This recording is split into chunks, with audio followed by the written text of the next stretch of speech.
नमस्कार। The great thinkers के इस नए एपिसोड में आप सभी सुधीजनों का एक बार पुनः स्वागत। मैं हूँ शर्वेश सपा। इसके पीछे 7 एपिसोड्स में मैंने अलग अलग दार्शनिक विचारों की बात की, लेकिन कहना ये है कि वो सारे के सारे दर्शन हाइपोथेटिकल हो सकते हैं और थे, या फिर उनके प्रणेता को इंट्यूशन आती है। मैंने ये बात इसलिए आपको कही क्योंकि आज मैं जिस दर्शन की बात करने जा रहा हूँ वो शुद्ध रूप से न्याय और बुद्धि का दर्शन है, और इस दर्शन को हम न्याय दर्शन के नाम से जानते हैं। इसके प्रणेता गौतम ऋषि माने जाते हैं। गौतम ऋषि ने अपने बारे में कोई खास जानकारी नहीं दी है, इसके लिए इस कारण उनके बारे में कोई डिटेल नहीं मिलता है, लेकिन उनकी लिखी हुई किताब न्याय सूत्र से ये पता चलता है कि न्याय दर्शन भी हमारी दुनिया में अवतरित हो चुका था। उसके प्रणेता गौतम ऋषि थे।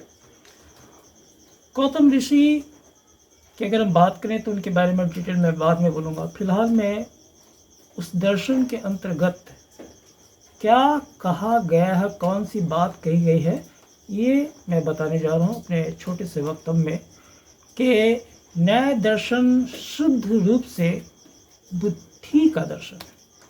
इसलिए मैंने कहा कि इससे पहले जितने भी दार्शनिक विचार थे वो हाइपोथेटिकल हो सकते हैं, या फिर उनके जो प्रणेता थे उनको इंट्यूशन हो सकता है।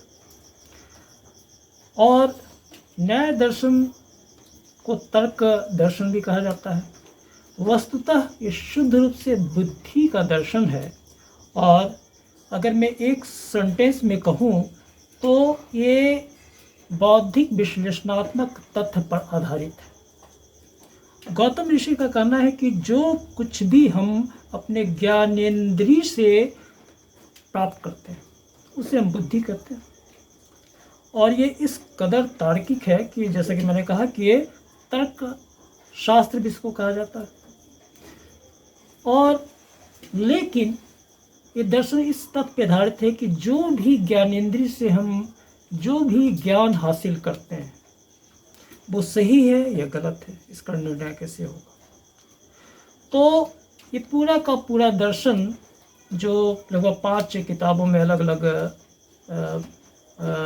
किताबों में उपलब्ध है अभी, तो इस पूरे दर्शन में ही बात सिखाई गई है या बताई गई है कि जो ज्ञान हम अपने ज्ञानेंद्रिय से हासिल करते हैं वो सही है या गलत है। अगर सही है तो क्यों है, और गलत है तो क्यों है।